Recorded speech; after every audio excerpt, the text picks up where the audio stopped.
Good evening, everyone. I normally do not go live at this time, but I was off work early today, and so I was able to go live tonight. And I was actually working on a different video for you guys.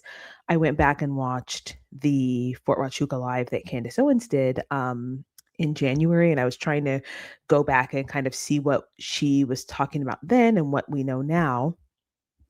And then I saw that she had posted an Instagram story about the Etsy witches. And I have to be honest with you guys, the minute I heard that story, I thought two things. Number one, I was like, are you guys real Christians? Because in real life, like most Christians don't actually believe that you can be cursed, particularly the evangelical brand of Christianity that Charlie and Erica portrayed themselves to be. So I always thought that it was strange that they were like responding so strongly, let alone like getting a priest. Because in Christianity, in evangelical Christianity, you believe that you are protected by the blood of Jesus and that no priest is going to be able to reverse a curse by a witch because witches can't curse you. So I always thought that was very strange. And I thought, are they believers? Like, are they like genuine? I know this is so judgmental for me to say, but I thought, are they genuine believers? Because we don't believe that. So let's do two things. First, I want to share with you guys Allie Beth Stuckey, who, listen, sometimes I like her stuff, sometimes I don't, right? But she actually made a video about Charlie Kirk's, witch situation. And I want to play it because in my mind, the way she has hailed Erica Kirk as this like, just this somber Christian woman, this Mary figure is actually it's it's not congruent with what she believes about curses. So I'd be very curious to know what she actually thought about, because I guarantee you this was Erica's decision to go to a priest for this, because again, in evangelical world, we really don't believe that you can be cursed. So let's first listen to Allie Beth Stuckey's response. Then I want to share with you guys what Candace Owens posted on her Instagram. And then tonight we're going to go back into Fort Huachuca and we're going to listen to Candace's ex on Twitter from that. So let's listen to Allie Beth Stuckey, what she had to say regarding witches and curses and Christianity, because my thought forever and always will be, you guys, that Erica Kirk was never a evangelical Christian. Forever and always will be that. My thought forever and always will be that she actually pretended to be this Christ-centered, Jesus-loving woman, and that she just wore Christianity as an accessory. That will be forever and always be my opinion until she repents. Because begging for a priest to like stop a hex from a witch is just not, we don't do that in Christianity. We don't, because we don't believe that they have any power. So let me share this screen with you guys and then okay, here we go. If you guys are in, can you guys make sure you let me know if you can hear this and that I'm not muted? Is my sound okay? Is my volume okay, you guys? Okay. You might have seen this article that was going around. I hadn't even shared it or talked about it, and maybe I should have. There's just been so much going on. It's been hard to know exactly what to say and when. But Jezebel posted on their Instagram and posted on their website. And if you can't tell by the name, Jezebel is not a Christian site, okay? It is secular, left-wing, degenerate, demonic, disgusting nonsense, okay? That's what fills the pages of Jezebel. So it shouldn't be surprising that just a couple days, I believe it was a couple days, maybe a few days before Charlie's brutal assassination, that they posted that they had hired witches to send a curse on Charlie Kirk. By the way, Candace Owens is going to clarify that timeline as soon as we watch her video, but we're going to continue listening to Allie first. Yes, it happened a couple of days before, and the connection, you guys just wait until Candace's video pops up. And Megyn Kelly talked about this on her show yesterday. Jezebel has since taken the article down, not, of course, because they're morally against it, not because they feel guilty. Obviously, they wanted to try to harness the powers of darkness against Charlie Kirk. And let this just be a lesson for all of you agnostic people out there who don't know quite yet what to think. Evil clearly exists, and evil hates goodness, and darkness hates light. And so that is why this demonic outlet called Jezebel tried to harness the powers of Satan to attack this emissary of light and goodness and the gospel. So they wrote this article, and reportedly this, very much disturbed Erica and Charlie because, yes, they understood that evil is real, that the spiritual powers of darkness are real, and it reportedly propelled them to pray, which we should all pray because Satan is real and demons are real. But here's what I want to encourage you. Okay, this is interesting because it did not compel them to pray. They called a priest. That's very different than just praying. Uh, Interesting. As we pray and as we put on the full armor of God, as we read in Ephesians 6, I want to assure you, Christian, of your protection. I want to assure you, Christian, that you are covered by the blood of the Lamb, that you are covered by Christ. And by the way, if you want that protection, get right with God through Jesus. And if you want to know what that means, read Ephesians 2. By grace through faith, you can be not only saved by Christ so that your soul can go to heaven forever and saved from the hell that every single one of us deserves, but also you will be under his protection. That doesn't mean that nothing bad will ever happen to you, of course, but that you will be not under the curse of the darkness, but you will be under the protection and the grace of our Lord Jesus Christ. And nothing will befall you. Nothing can befall you apart from God's sovereign will. So I'll read you some verses that support that should encourage you. Okay, so I just wanted to show you guys that quick clip to prove my point, which is that in Christianity, in evangelical Christianity, we do not believe that you can be affected by curses. We simply don't believe that. So it's on the face of it, when I first heard it, I thought, what kind of Christianity do you have? Because the Christianity that you are purporting that your base thinks that you have doesn't believe that witches have power. Now, let's get to the Instagram story that Candace posted. You're doing an investigation, it's really good to go back to the beginning and you'll start to recognize things and see things in a new light that don't really make sense. And so I did that with this Charlie Kirk investigation. In the craziness of the aftermath of Charlie's assassination, we were told that there were witches who had put a spell on Charlie Kirk, and they had been contacted by a journalist, and then those witches put a spell on him. The journalist published the article on the 8th. Charlie somehow saw it very quickly on the 9th. A priest came over to pray over him, and by the 10th, he was dead. So yes, that was one of the things that they said. I think they posted that Erica and Charlie posted that they did call a priest over. Again, to me, that's abnormal behavior. Perfectly normal behavior for a Catholic, but not normal behavior for someone who calls themselves an evangelical Christian. So remember this.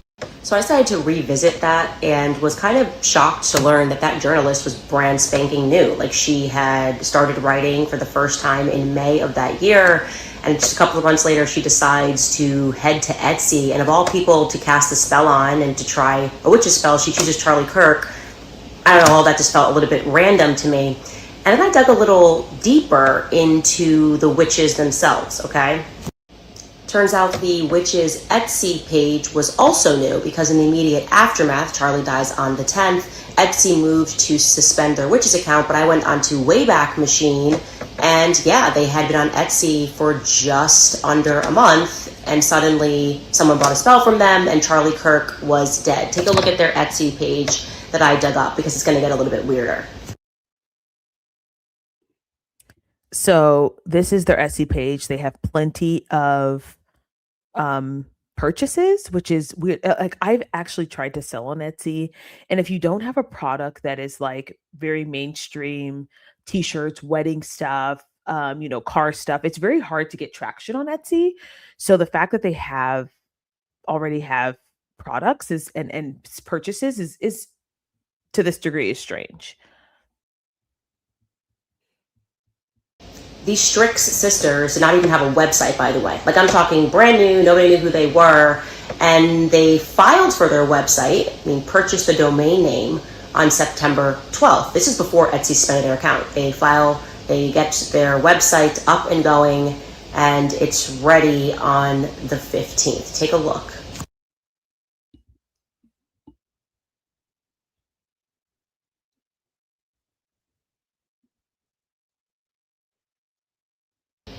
And you can do this yourself on way back, and you can see that when I say they built this website quickly, like you could buy stuff and buy spells and curses on their website. So suddenly they're like very internet savvy and no one knows who these girls are. But apparently they also had access to the press because they published an article on September 26th in the Daily Mail. We are the witches. I am the witch that cursed Charlie Kirk. Who did they reach out to? How did the journalists know that this was not a hoax? Did they use their real names? I'll show you this article. Yes, and this is incredibly strange because these people are they have virtually no digital footprint. So how did the Daily Mail know that these were the exact people who did this? I want to speak directly to Erica because she deserves to hear the truth. While we're listening to Candace, I think I'm gonna pull up that article.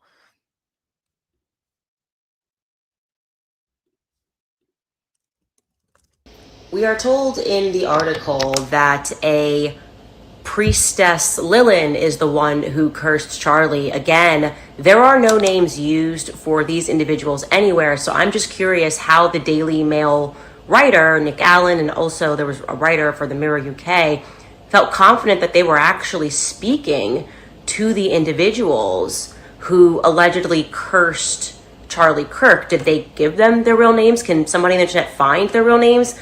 Because I don't know, I'm just thinking that this is another individual that I'd probably like to speak to understand how all of this came together. It just seems very, very strange to me.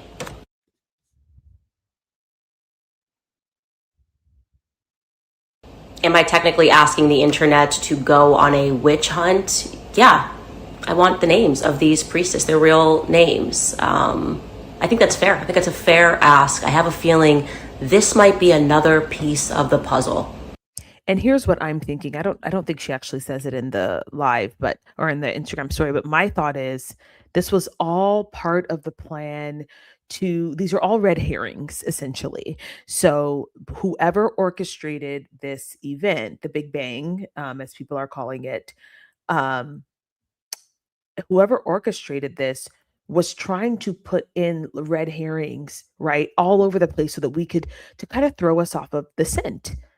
So that it was like, look at how many people wanted him dead or wanted to harm him. It makes complete and total sense. That was the goal of that.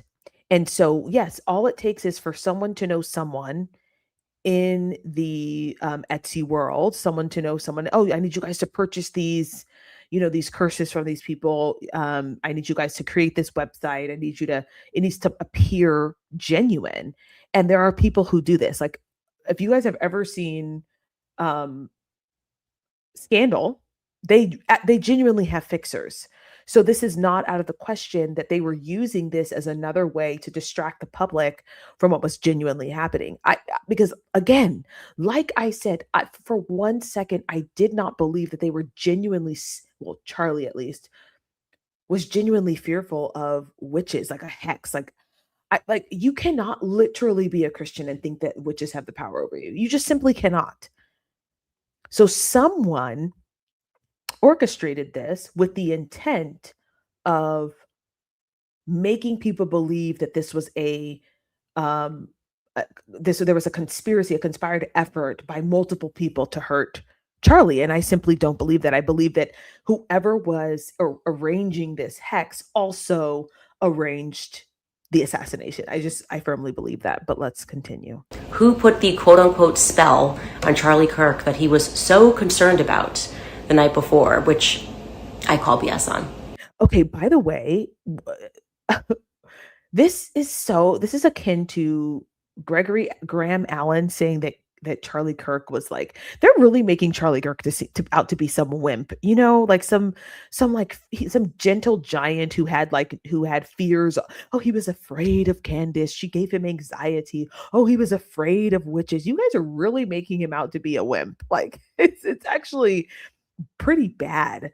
This is a little bit of character assassination, in my opinion. I would not want the world to know that Charlie Kirk was like afraid of a woman. Candace is like half his size.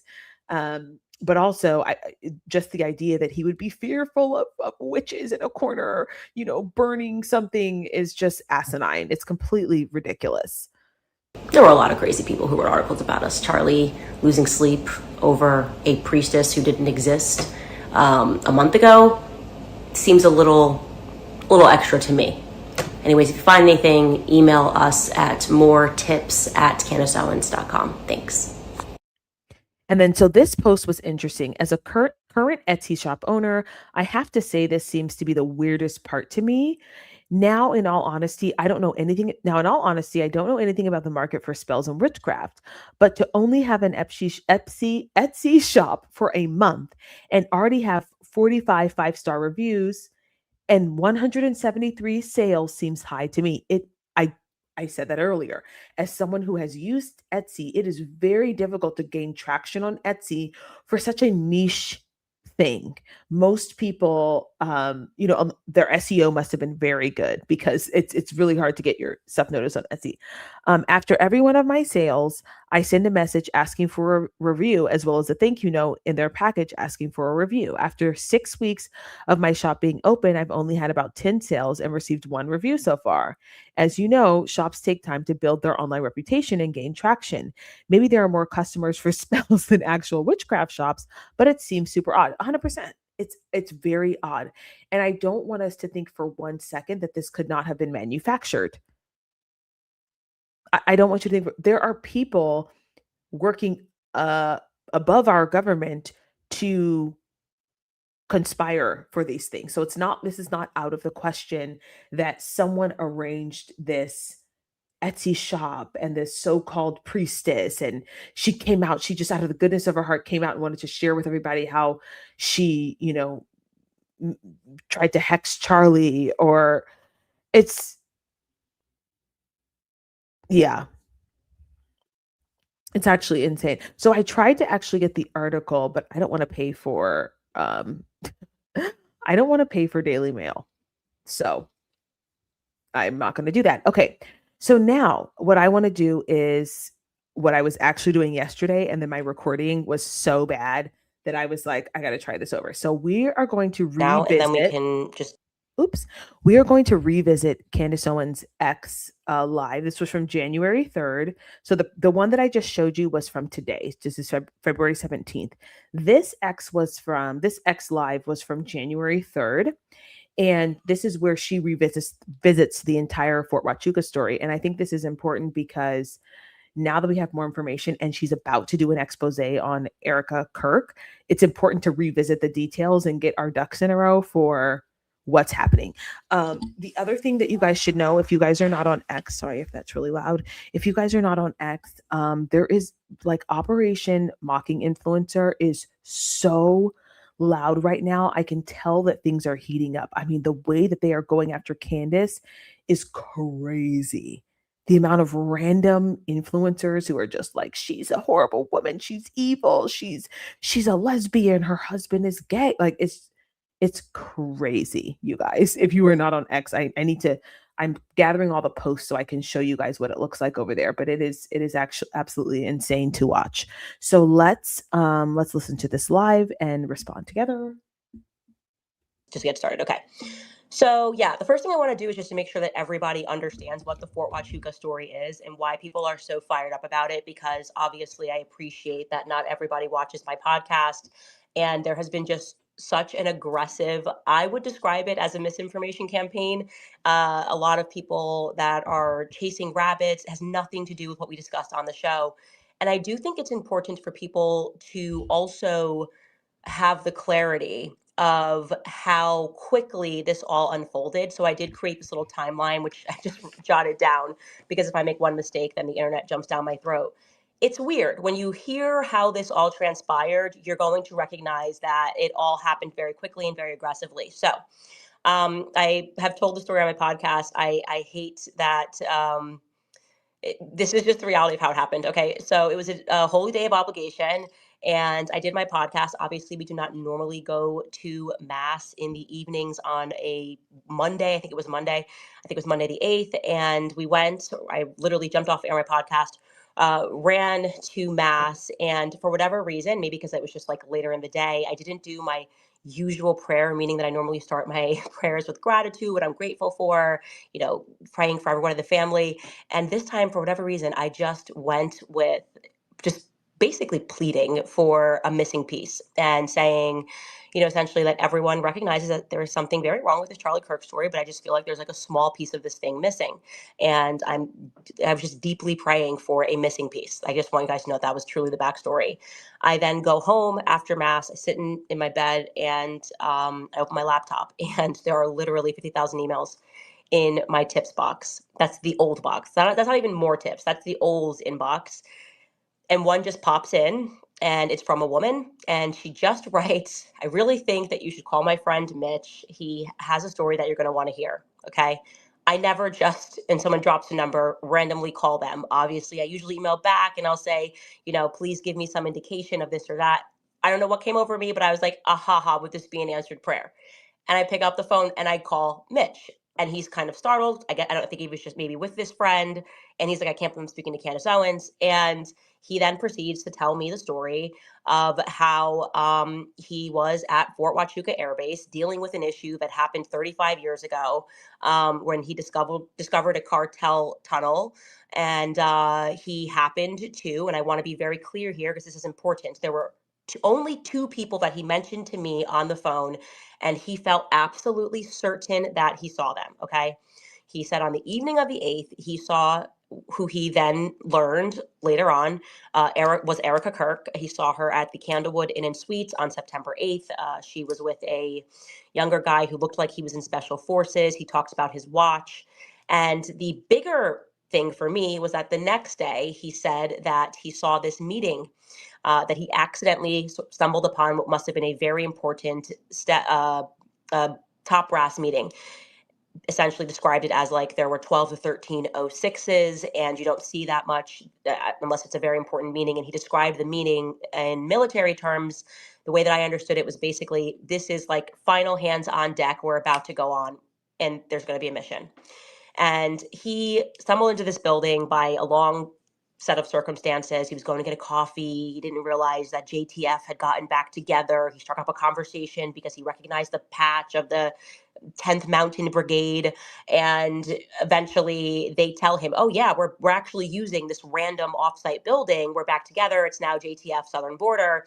And that's how he walked in. And at that moment, he was talking to people at the front desk. He saw Brian Harpole walking out of this meeting with somebody. And I'll tell you when we started talking about Mark Amadei, but he initially did not contact me about Mark Amadei or Cabot Phillips.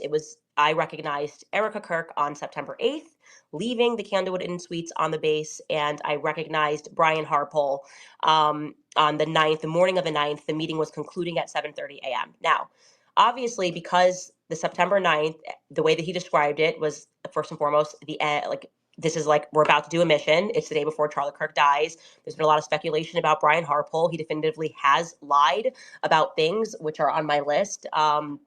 He lied about what they did to prepare for Charlie speaking, kind of showed the messages. He was a bit weird about that. I was going, okay, that's really the most compelling piece for me. It's like Brian Harpole, because I'm running in my head, okay, obviously the Erica thing could be interesting, but that's on the 8th.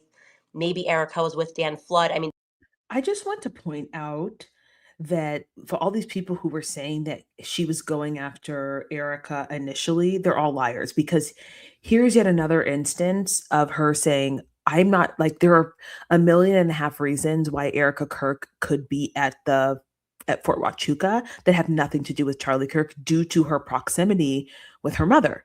So I just want to point that out, that she had, at this point, this was January 3rd, she had not like zeroed in on Erica. She was still, thinking of everyone else. She only zeroed in on Erica when Erica lied to her face. And she specifically said that at the beginning of this entire, I don't know, series you want to call it. She said, "Erica hasn't lied to me. So that's why I'm not going after her. She has not lied to me." She kept saying that. So this, again, on X with Mocking Influencer, they're going around saying she's been targeting Erica Kirk. She only targeted her once she started lying, because even here, she's defending her, essentially saying, "Look, there's a million reasons why this woman could be here." She has security. It's Fort Huachuca. It's kind of in their, the Phoenix backyard. Maybe she's there for a different reason, picking something up. Her mother's sick. Her mother works in defense. Like, my mindset was just the Brian Harpole thing is the most compelling piece for me because I think he's been acting weird. And obviously, I was not going to just assume that I should have him on the show before I went through some basic fact checks. I ran it up to some person that I trust very much that is in government, that is in the military, asked him to vet the story. I mean, I was basically up all night dealing with this because I was going, oh my gosh, what if this is the answered prayer? And we are about to be able to assert definitively that Brian Harpole was there. So I did those sort of basic checks.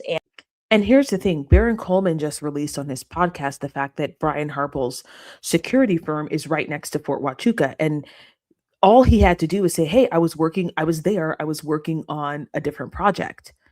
That's all you had to say. But again, it's like the extent to which people lie is the problem. Thank you for the updates on X, by the way. I don't have any other social media other than this. And Candace always seems to drop bombs, even when she's not broadcasting. Yeah, I was like, I'm getting rid of Instagram. I was like, I can't, because she just will drop a live like in the middle and say, hey, I found this thing out, like today. So yes, you are welcome. And then it was December 9th, and I just told the story of what Mitch had told me. I did not mention Erica's name. That's very important because I did not, again, think that that was necessarily relevant to the meeting that had happened on the 9th. And I wanted to speak about Brian Harpole, and I just said it was a blonde girl. Anyways, that's the 9th.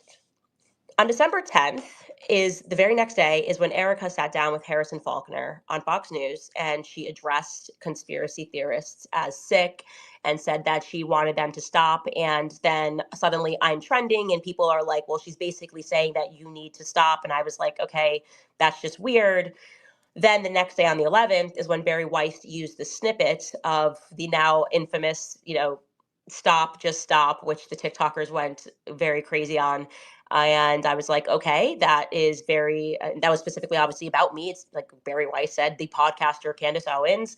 And it kind of backfired, I would say, on the internet.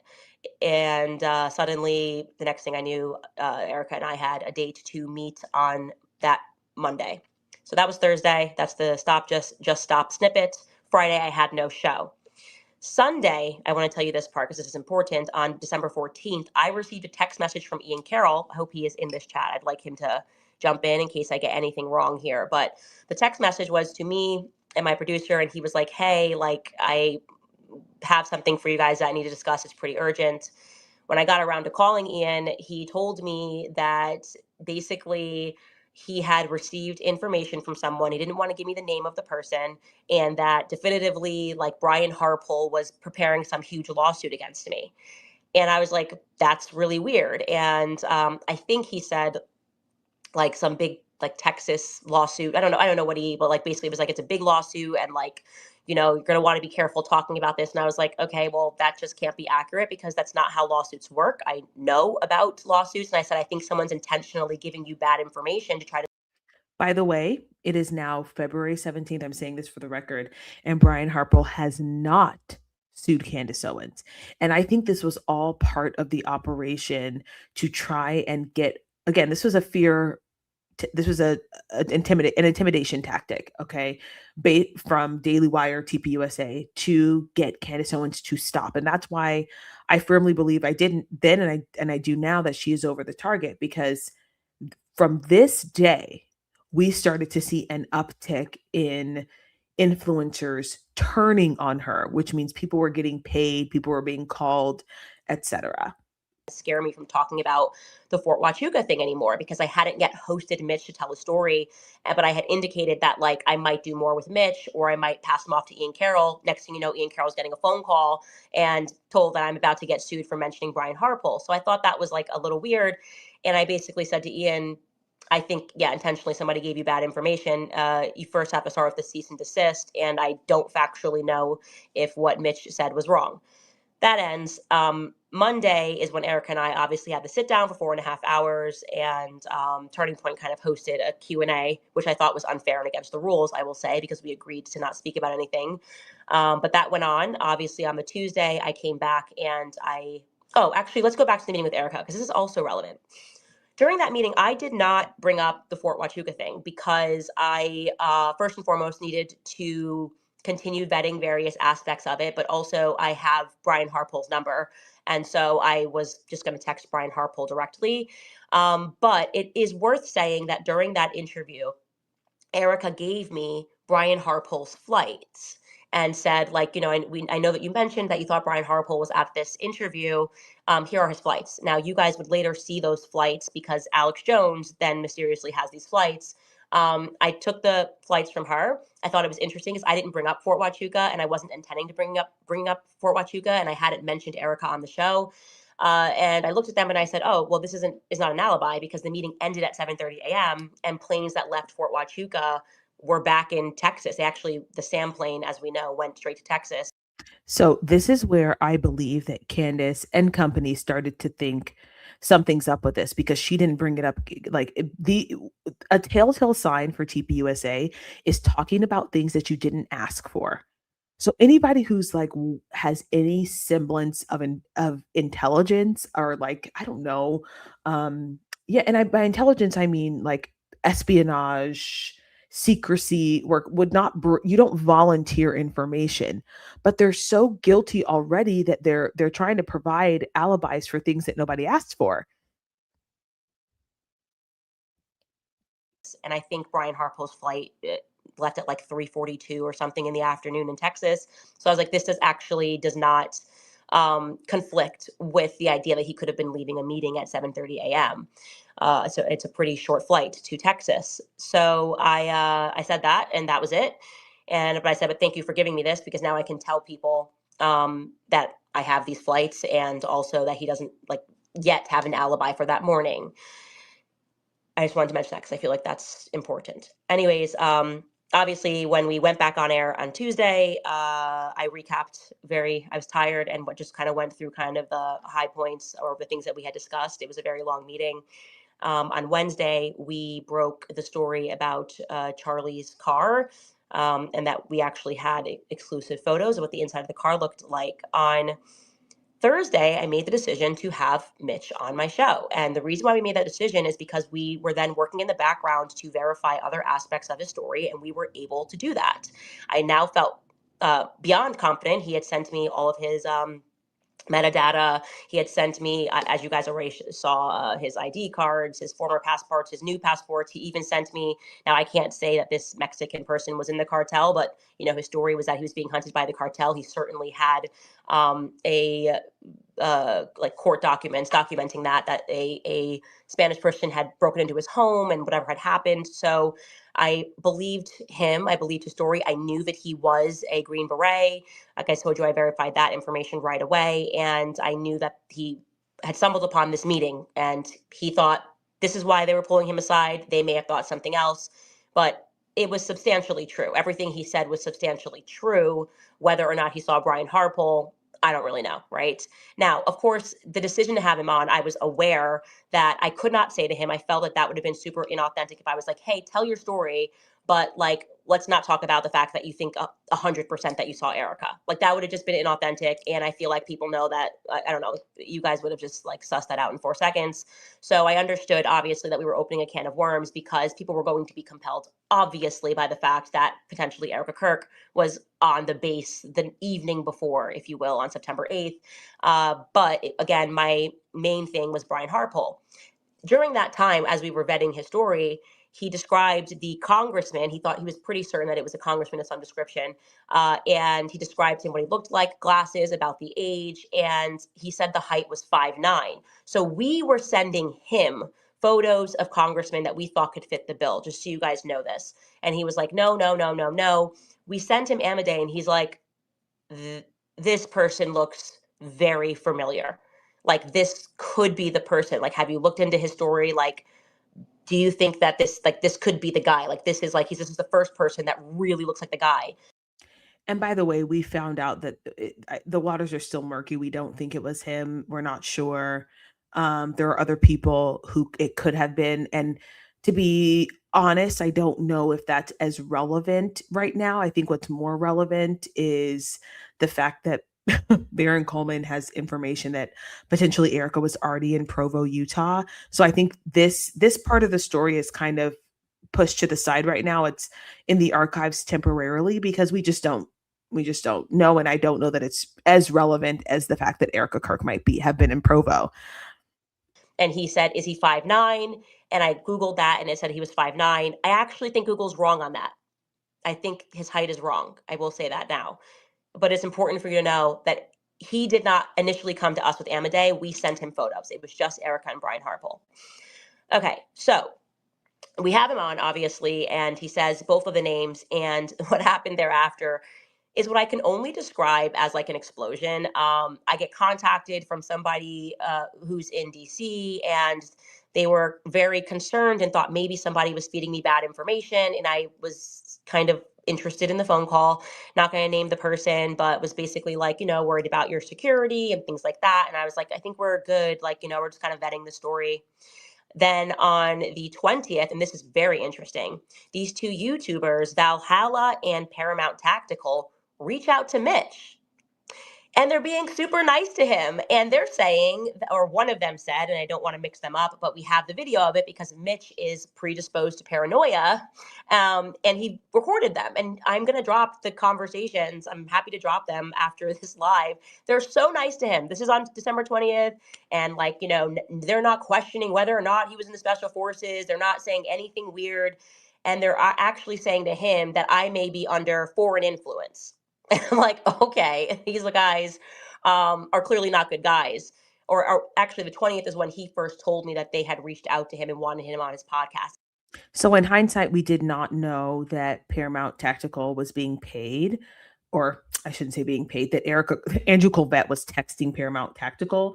Now we know, and I think this outed their PR strategy, because what we now know is that they have specific YouTubers that they are texting and communicating with to promote certain information. So we now know that TPUSA is doing the dirty work of not necessarily paying, but encouraging messaging, using YouTubers to push a certain narrative. And I firmly believe that that's what they did with Graham Allen. I firmly believe that they encouraged him. They promised him a spot at AmFest or a spot on, their tour in order to make a massive, a response video to Candace. It might have been the 21st that they called him. I'll clear that up. But between the 20th and the 22nd is when they are suddenly calling him, and they're like, oh, yeah, we're just concerned about Candace. Okay, yeah, and you're going to see in a couple of days he loses his mind and suddenly speaking to exes and baby mamas like he's Jerry Springer. But that was the nature of their phone call. So I'm like, okay, that's weird. I don't know these guys. And then on the 22nd, I get another phone call from Ian Carroll. Oh, he's here. I'm going to add you, Ian.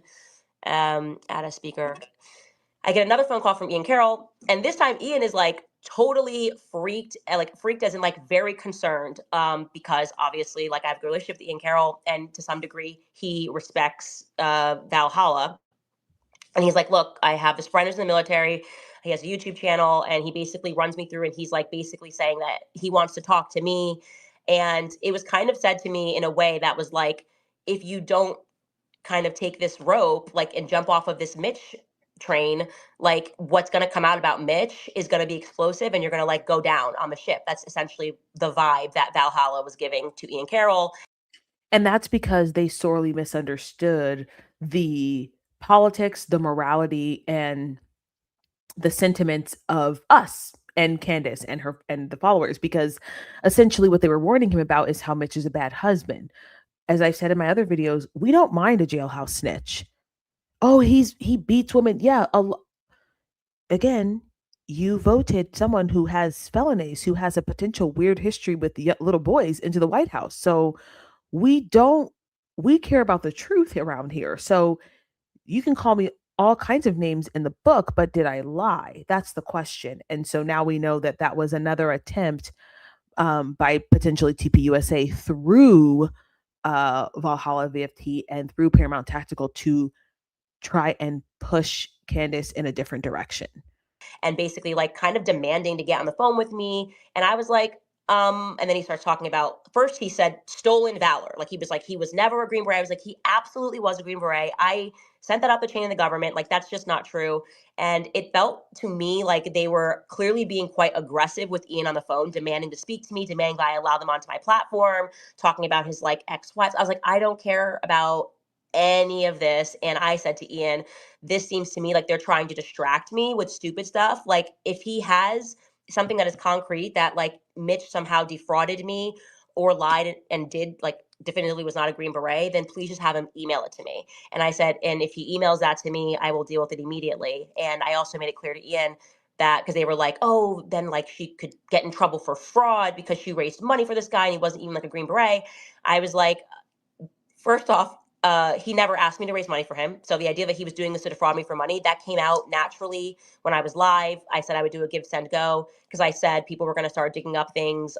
Like, I just had a feeling like I thought it would be other people, but I just felt like, oh, let's like raise money for him. He had a tough life, whatever. And I had that court paperwork of what he was going through. So that was natural. And not only that, but the very next day, which I will show on my show this week, Mitch sent me an email the day after I started the Give, Send, Go. The morning after, he sent me and Skylar an email and said, thank you so much for raising money, but I do not want to accept this money from you. And he was very self-deprecating. He was like, I'm just a fat, ugly man, and I just wanted to help, and I don't deserve this. Like, I don't deserve this from the public. And then I called him and I was like, Mitch, this is kind of stressful. Like, I don't want to figure out how to like give people back all this money.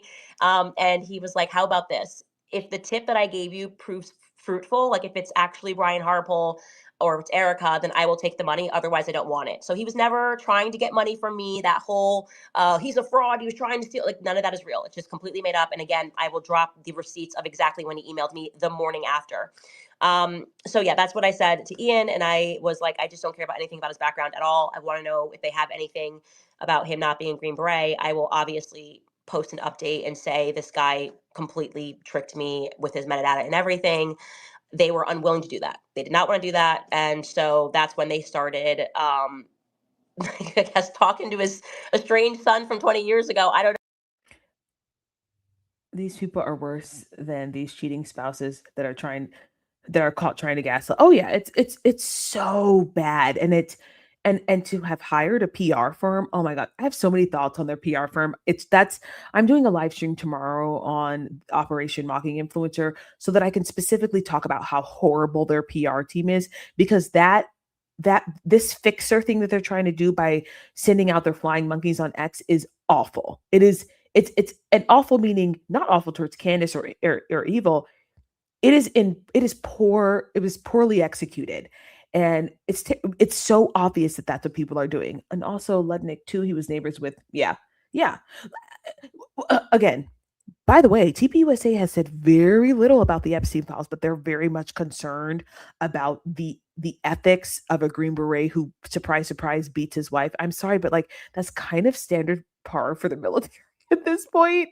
Like what? And I'm not excusing that behavior. I'm saying that people can do horrible things and still tell the truth, as evidenced by our government. Well, they lie a lot, so I don't know. No, I don't know, because I knew that it was an intentional trying to pull you, like they want to bring you down in mud so that you don't go forward, and you have to just focus on the facts. So that is the backstory of Fort Huachuca. We all then know what happens next, and Alex Jones jumps into the foray. He's talking about Mitch's history. He's putting out all this information. Mark Amadei did, I do want to say as an update, I scrubbed through looking for roll calls, and then somebody indicated to me that they see him in his chair. He missed the roll call for some reason, but early on in the video, I agree, it does look like Mark Amadei.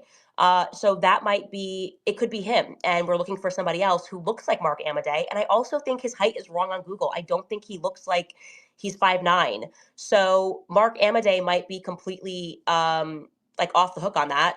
And again, he wasn't the person that Mitch initially said we gave him that photo. Now, the Cabot Phillips thing is also very interesting. I don't really care about Mitch's estranged relationship with his son. Like, I'm not interested. I'm not Maury. I'm not here to like bring families back together. But I tried to debunk him. I thought that was very easy to be able to debunk him with Cabot Phillips, because Cabot Phillips, he has a daily show at the Daily Wire. I think he does it maybe 3 times a week or something, but the Morning Wire, obviously I worked the Daily Wire, and I was like, well, that's pretty simple. If you're saying that Cabot Phillips was here in Arizona, he actually lives here in Nashville and he has a show. Let me just go find him on his show. Well, it also turns out that Cabot Phillips, from September 4th all the way through to September 10th until September 11th, took a vacation and he wasn't on his show. So when I realized that, I did the right thing. I messaged Cabot Phillips. I sent him 2 messages asking if he could just answer whether or not he was there, because I don't want to throw like any shade his way.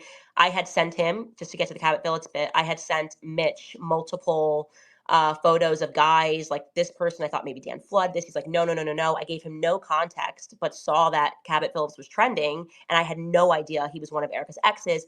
I sent him the photo and he's like, that's the guy. That's the guy that was with her.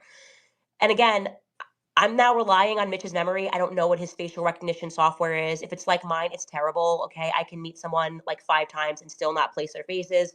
But if it was my husband, he can meet someone once and he's like, that's him. We saw him at the airport in New Jersey. You don't remember? And I'm like, of course I don't remember. Some people have it, some people don't. So I just wanted to try to confirm it. Cabot Phillips did not respond to me. Okay, you can say he's not required to respond to me. That's fine. I'm giving you the information. I would probably respond, like, just because it's such an easy thing to do. But that was interesting. I was compelled by that. He said that he thought the person was potentially a pilot or would have had pilots in his family, because Mitch said, I'm a watch guy, and I recognized his watch, and it's a watch that pilots wear. It's digital. It had a yellow button, whatever, whatever. Well, there's never been anything publicly about Cabot being in the military. So I was like, that seems wrong to me. And then sure enough, I dug up a post that his grandfather was I don't know, like awarded high honors in the military and was an Air Force guy. So I was like, okay, well, that's another like interesting thing that's happening. I would like to look further into that. Now, in terms of people saying that, Erica doesn't owe you an alibi, I didn't ask Erica for an alibi. So when suddenly I realized that Paramount Tactical was speaking with Andrew Colvett and she was providing an alibi to Andrew Colvett, well, then suddenly now, if you're going to provide an alibi, then let's provide an alibi. Like, you know what I'm saying? I'm happy to just like communicate whatever that alibi is. I never demanded it privately. I didn't demand it in her face. And I still don't, even if she had said, yeah, I was at Fort Huachuca, I was at a hotel and I was dropping off a package, that doesn't necessarily put her at the meeting the next day. But Mitch did say that the person who he thinks looks like Cabot Phillips was at that meeting the next day. So obviously that's interesting. Like, obviously, if we're investigating this, we should just, like, we could check it off the list and move on. I have messaged Brian Harpole, just so you guys know, thus far, I want to say 4 times, at least 3 times, asking him. Again, we can't say he was willing to give his flights, but doesn't want to also just give his metadata or a picture or something they took a text message at that time to clear his name. You either want to give an alibi or you don't want to give an alibi. You either are saying, I don't owe you an alibi, I don't want to answer at all. But if you're going to do something halfway, then you should provide a full alibi. Now, I will say that I had some communication. I did message also once the thing exploded with Andrew Colvett, because he's just getting on my nerves. Like, really, I have been so nice in terms of what I have told the public about things that Andrew Colvett told me. He's starting to like a little bit play with the bull, and we're getting real close. We're getting real close to me just saying, if you guys really think that I have not been fair, you will really recognize how fair I have been if he keeps pressing me. And I felt very pushed by that Paramount Tactical thing. These people are lunatics, blah, blah, blah. It's like, bro, send me a text and I could have shut it down immediately. But you're like, I'm assuming you're also the person talking to speaking to Alex, because Alex did say on his show that he spoke to Turning Point USA people and like he had Brian Harpole's flight. So it's pretty obvious. It seems like they're working behind the scenes, and that's annoying me. It's annoying me a lot, actually.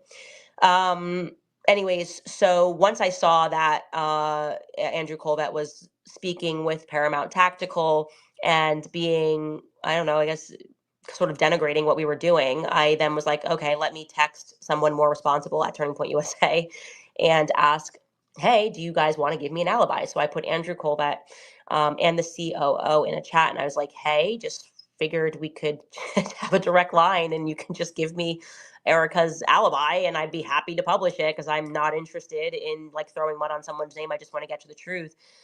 By the way, one thing that was interesting to me is how people were like, everyone hates Candace Owens.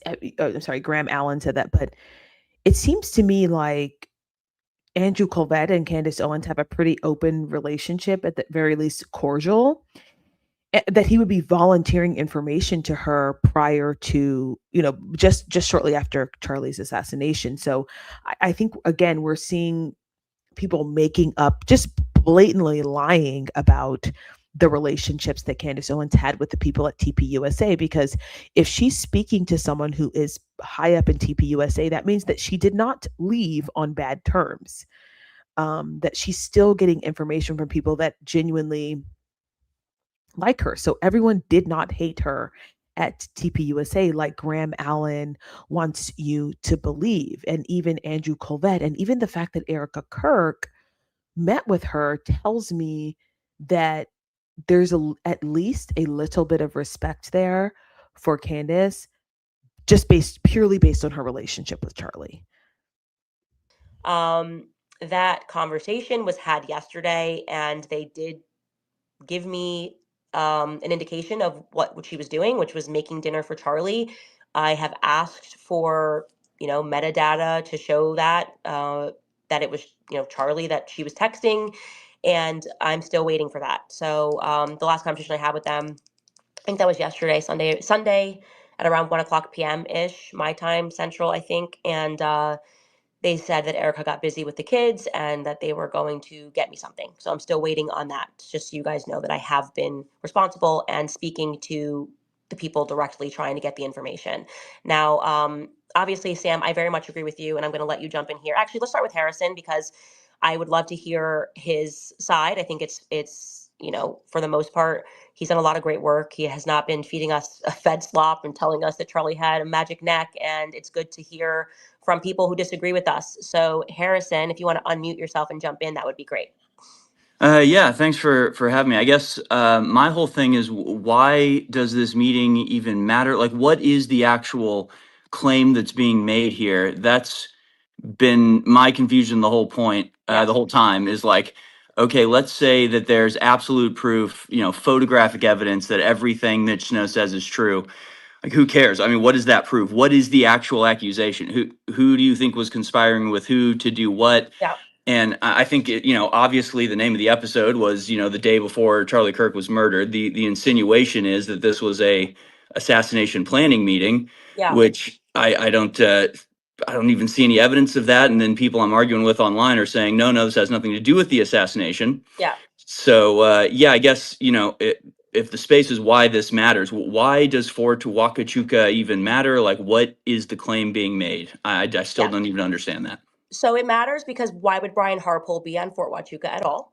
Right? It matters because he's giving an alibi, which means he doesn't want to be associated. Like, it could have easily not mattered. Kind of, to speak to your credit, he could have been like, "Yeah, I was at Fort Huachuca with my brother, and my brother's in the military. I was dropping off some food." Okay, like that could have been then suddenly a dead end. That would have been nothing.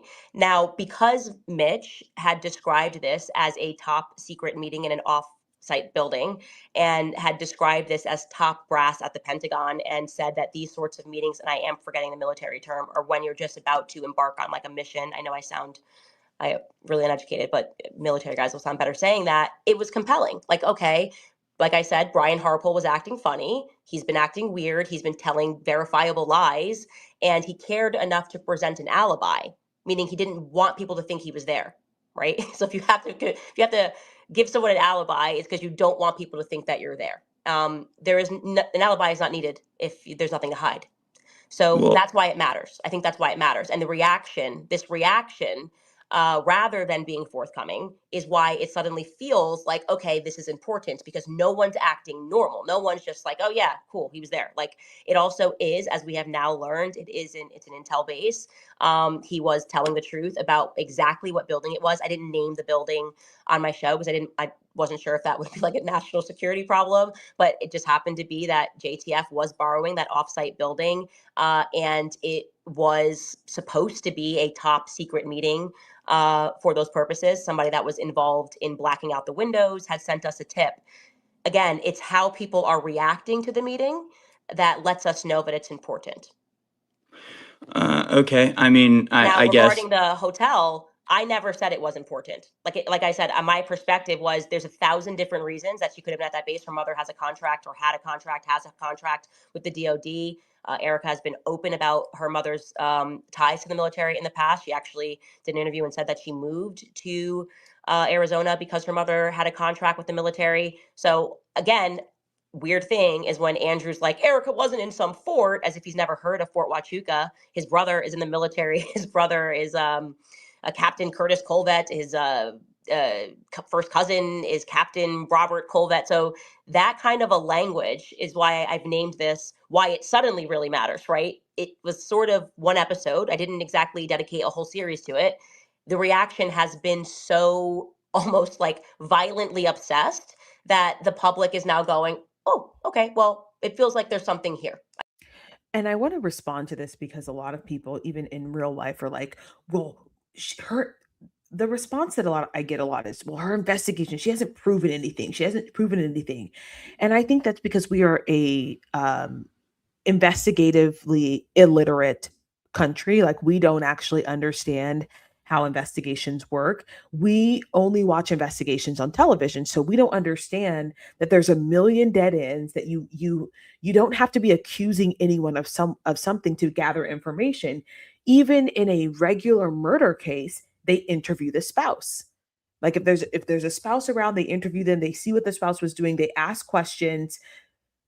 So the response by TPUSA that is very strong, and oh, we providing alibis when nobody asked, you're acting guilty.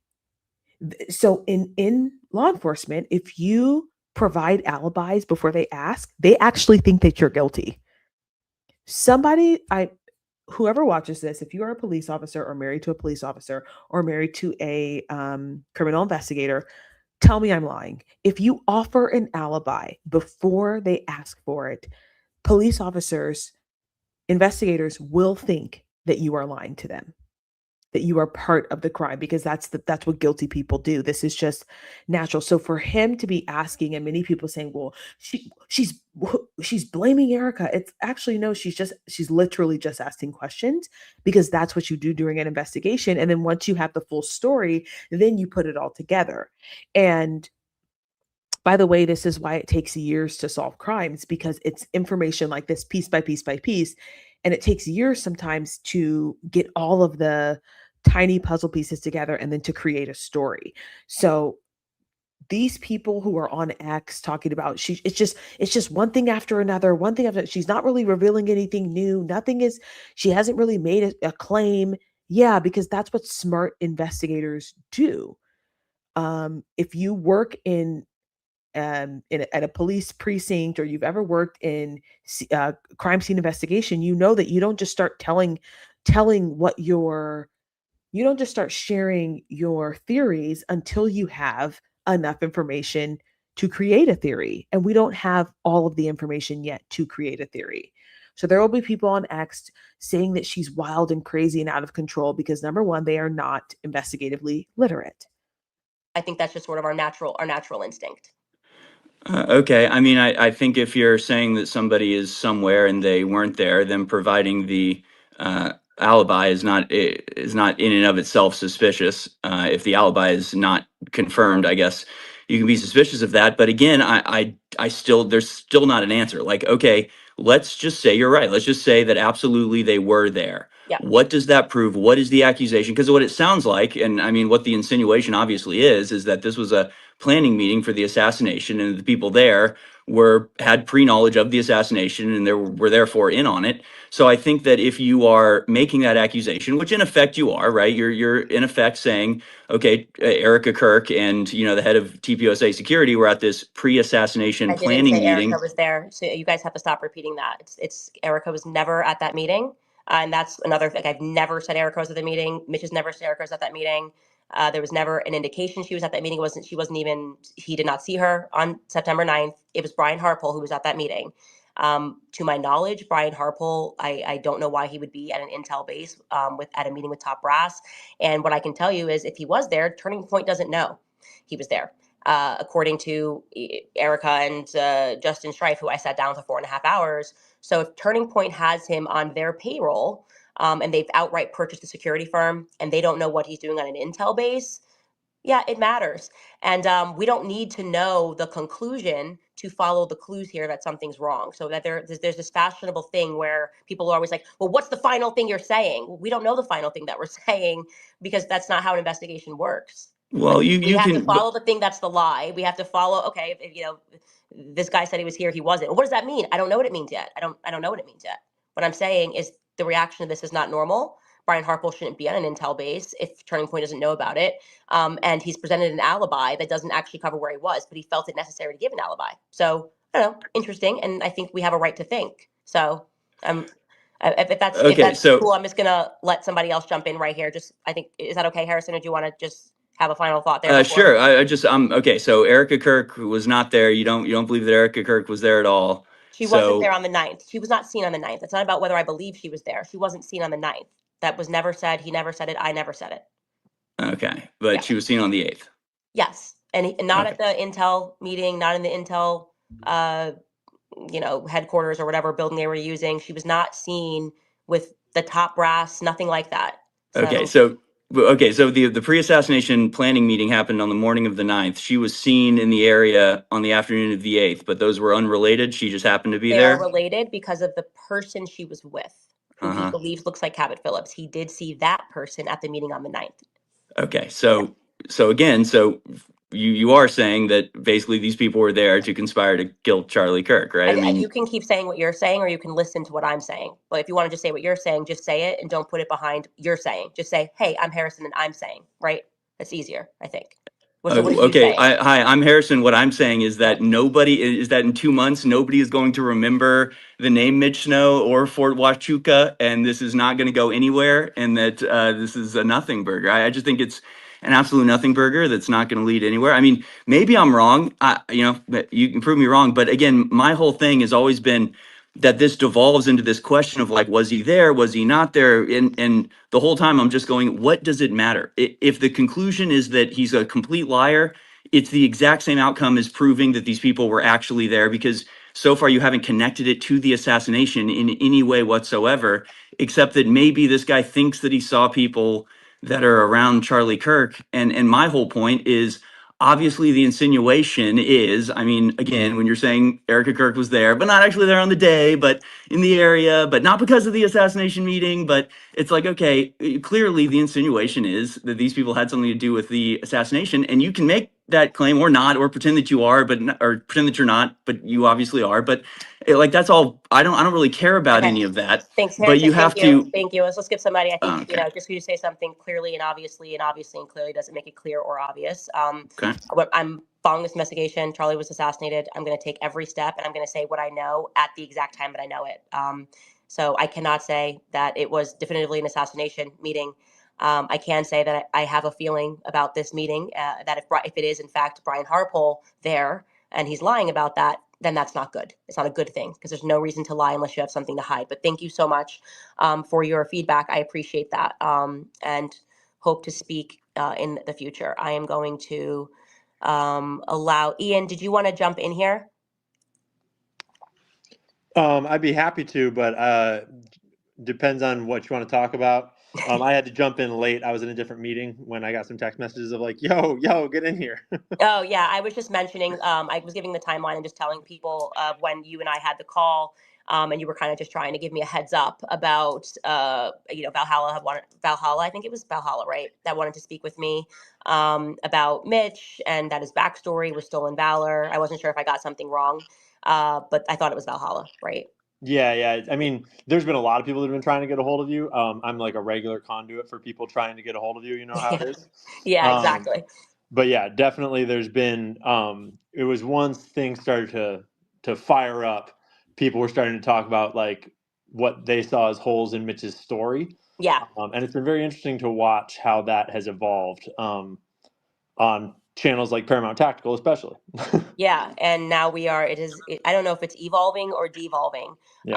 I do But want to say though, real quick though, is that I was expecting Valhalla to go way more off the rail. Like, he definitely voiced his opinion when he did his episode with all of his evidence.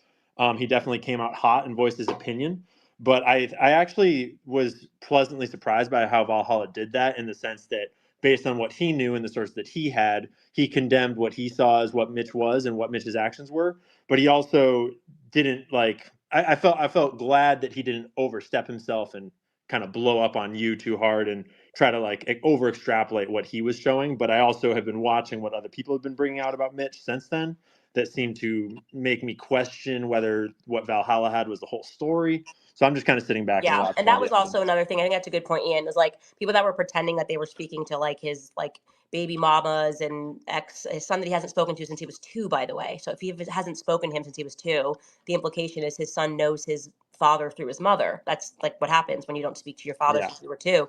But it is interesting that they didn't do any background checks on the women, like Yep. who then I saw, and I didn't want to again get dragged down in the mud, but like they had had accused a few men, but they stayed away from that. It was like, no, no, no, no. Like, this is what's out there about Mitch. And that's why I was saying to you, like, I was like, this feels to me like a way to distract from what I basically am trying to do, which is I feel like I'm the only one that's actually trying to debunk Mitch, like Yeah. going to Brian Harpole, going to Turning Point USA and saying, hey, like, give me something. I'm happy for this to be wrong. Whereas everyone else seems to just be trying to distract. I do want to let's do Ryan and then Isabella, and then we'll do Diligent Denizen. I think that's right. Yeah, Diligent, actually, his app kicked him down. You should re-add him. I did. Yeah, cool. Yeah, Candace, I'm just jumping in here listening right now, so I'm gonna hang out for a minute and then Cool. I'll jump in at the end. Cool. Awesome.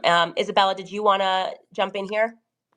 Yeah, hi, thanks for having me up here. It's been a lot of debate going on with this, and I think Harrison did bring up some good points, and I've been really interested in the drama between you and Evan, and I'm curious, so Morgan and Evan are friends, and did she just randomly reach out to you and let you know this? Because that's a little shady on her part with Evan. No, she didn't. She actually did it by accident. So Oh, she, I don't know her at all. She's I think she's had a pretty good opinion about stuff, and she's definitely kind of been one of the early people on saying how she was treated when she started talking about Israel. And so I think what happened was we should definitely separate Evan from Israel, Evan from Morgan. Morgan kind of, it seemed weird because it was like nothing happened, and then they both kind of wrote these statements, like, and you don't.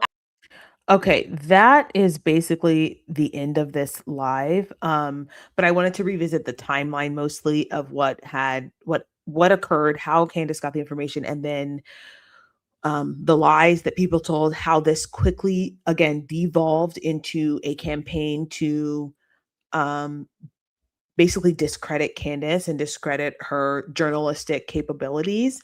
But from day one, she has demonstrated that she is, because this is actually the way that you do an investigation. You try and prove them wrong. Like, show me all of the ways that you were not at Fort Huachuca. Show me all of the ways that I'm wrong about you so that I can eliminate you. The problem is that we cannot eliminate anyone from Fort Huachuca as of yet. And again, I believe next week we're going to get quite a bit of information about Erica Kirk. Now, I do have some questions, and I'm gonna make a video about. I'm gonna ask them at the end of here, but I'm gonna ask them now. But then I'm gonna make a separate video for Candace because I have questions about their relationship. My number one question is: did Charlie have Erica's location? So I have my sister's locations in my phone. My sisters who are not married, I have their locations in my phone. Just more so, like, do I ever check it? No, but or I do when my sister will fly up or whatever or fly down, I'll look and see like where she's at. But I wonder if Charlie had Erica's location, because if she was in Provo, wouldn't he have known that she was there if she was in Utah? Maybe it's weird. Maybe you guys don't do this, but I definitely have people's location, like my family members' locations in my phone. And I have my husband's location in my phone. Like, I know I don't check it all the time, but I do have it. So that's a question that I have for Candace.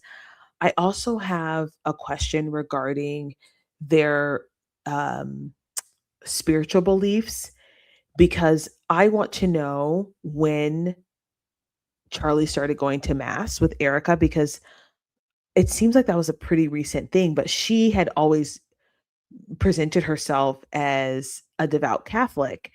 And I'm trying to figure out how an evangelical, because they're incompatible right now. Like they're incompatible for the way that the evangelicalism that Charlie was involved in would be incompatible with Erica's Catholicism. So I want to know if they ever clashed over that, and if that was a contention in their relationship. Particularly in the beginning, I don't think so. At the end, I would like to know that. Um, I think I would like to know more about Erica's situation with her kids. I would like to know if they have a nanny that is constantly watching them. Like how frequently does she go into the office with TPU at TPUSA? And what is her regularity now versus what it was then? Um, and I want to know more about her relationship with Cabot Phillips. I know he's married. I know he has children, but to be honest, his politics seem more aligned with Erica's than Charlie's.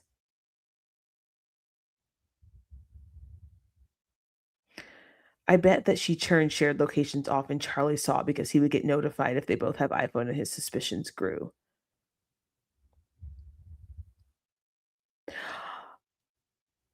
Oh, you know what's funny? He mentioned, thank you for telling me that, Jade.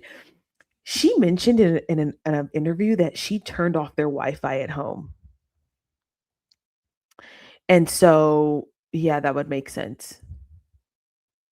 That she turned off their Wi-Fi at home, and so they only had like wired internet, which means you can't really use your phone. You have to use a desktop. Interesting. But that was those are my questions. I want to know what their dynamic was like, because it just doesn't make it doesn't make sense that she would want to go see a priest. And if you're a devout evangelical, you just simply don't do that. All right, you guys, I'm going to get work started on my video about the pastors that unknowingly encouraged Charlie to convert to Catholicism. I do firmly believe that the kind of evangelicals that were surrounding him, the pro tiny hat evangelicals that were surrounding him, actually forced him into Catholicism, because they were so theologically off base that he realized, because what it sounded like to me is that he was like, well, if I'm going to be an evangelical, then I have to be pro tiny hat. And I believe that was the message that all of the pastors around him told him. And so he said, well, I can't be evangelical then. I have to be Catholic, because being Catholic means that I get to have freedom around this issue that I'm so obviously being burdened by. So that's the video that I'm working on now, is just that the people who are surrounding him, his influences around his spirituality. All right, you guys, thanks for hanging out with me tonight. Don't forget to leave a like on your way out, and I will see you guys in the next one.